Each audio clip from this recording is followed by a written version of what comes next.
Lahat ng proyekto ninyo substandard? Opo, Your Honor, kasi lahat po ito may obligasyon na kailangan itago.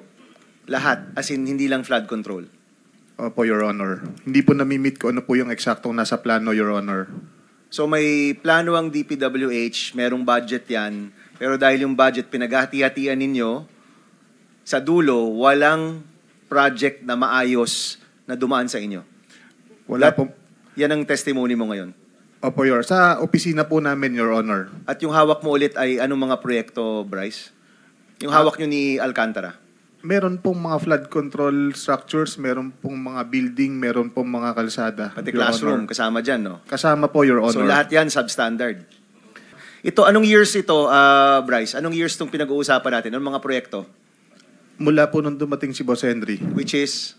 2019 po. 2019 to 2025. Up to present po. 6 na taon, walang maayos na proyekto dyan. Wala pong tumama kung ano po yung nakaspecify sa plano. Hindi po na-meet lahat yun. At lahat yan may porsyentuhan. Lahat po, Your Honor.